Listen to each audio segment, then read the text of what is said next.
En los últimos años escuchamos de forma continua las dificultades que tienen las industrias intensivas en energía en Europa. Esto se debe a dos motivos principales. Por un lado, el incremento de los costes de la energía, algo que afecta a los países de todo el mundo, excepto aquellos que tienen producción primaria, por ejemplo, de hidrocarburos. Y por otro lado, los derechos de emisión implantados en la Unión Europea con un coste que se ha multiplicado por 4 en los últimos años, que cumplen el objetivo de reducir las emisiones. Bien, esta reducción de emisiones en Europa es un éxito, pero claro, ¿a qué coste? Porque ¿de qué nos sirve reducir emisiones en Europa si las sustituimos por emisiones en otros puntos de fabricación desde los que importamos estos productos? A esto se le ha llamado fuga de carbono. En realidad, lo más preocupante para casi todo el mundo no es la fuga de carbono, sino la fuga de industrias. Hace tiempo que se ha abandonado la idea de los años 80 y 90 de que nosotros, quiero decir, el occidente desarrollado, tenemos que abandonar las industrias maduras para dedicarnos solo a la industria avanzada y más limpia. Porque la innovación se aplica a todas las industrias. ¿Vamos a renunciar a producir acero cuando el acero es algo que es necesario? Y además resulta que hay industrias avanzadas que necesitan mucha energía.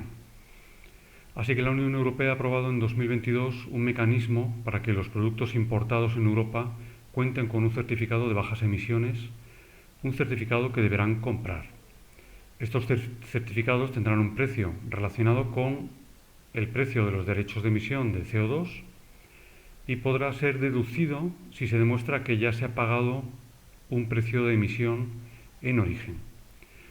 De esa forma se protege a la industria local contra lo que podemos llamar el dumping medioambiental.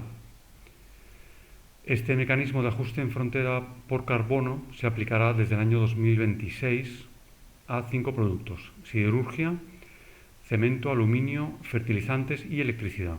Es un sistema complejo que se ha preferido a otras opciones, como podía haber sido la implantación de aranceles, es decir, un mecanismo fiscal. Bueno, en mi opinión es un paso lógico y positivo para proteger la producción industrial europea. Pero hay varias preguntas. Lo primero, y lo más importante, ¿va a servir para algo? Es un sistema muy complejo y es muy posible que veamos un coladero de de certificaciones emitidas con poco rigor.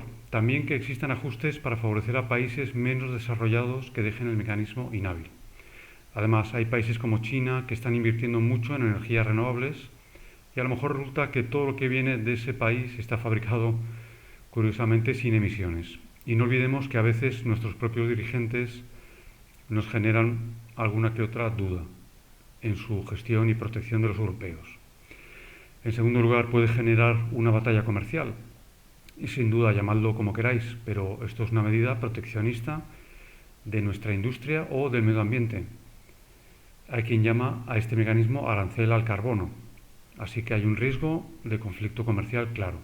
En tercer lugar, ¿interesa a todos los sectores? La respuesta es que no.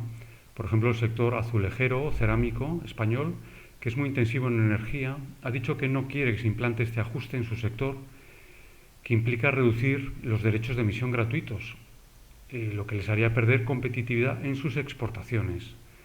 Hay otros sectores exportadores que tampoco están muy interesados, por ejemplo, artículos de lujo que tienen miedo a que aparezca una batalla comercial y, por supuesto, sectores industriales que ya han externalizado mucha producción, es decir, que ya se han fugado.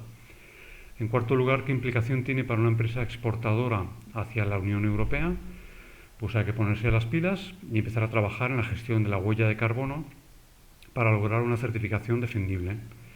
Y en quinto lugar, ¿qué impacto tiene en las empresas industriales europeas? Bueno, yo creo que este mecanismo sí puede ser útil para proteger a la industria que ya existe, puede ayudar a su mantenimiento, siempre que se aplique bien. Hay que recordar que este mecanismo es paralelo a la reducción de la asignación gratuita de derechos de emisiones. Lo que no tengo claro es que suponga un incentivo para inversiones nuevas. Hemos visto recientemente que empresas industriales como Volkswagen o Arcelor han exigido ayudas públicas muy grandes para sus apuestas inversoras en España. Sin estas ayudas es difícil recomendar la inversión industrial intensiva en energía en Europa, porque desde el punto de vista de análisis de decisiones, invertir en países con una producción más económica puede ser sencillamente la apuesta más segura. En cualquier caso, es una medida lógica y positiva que aumenta las herramientas de la Unión Europea para promover o al menos defender a su industria. Muchas gracias y hasta la próxima.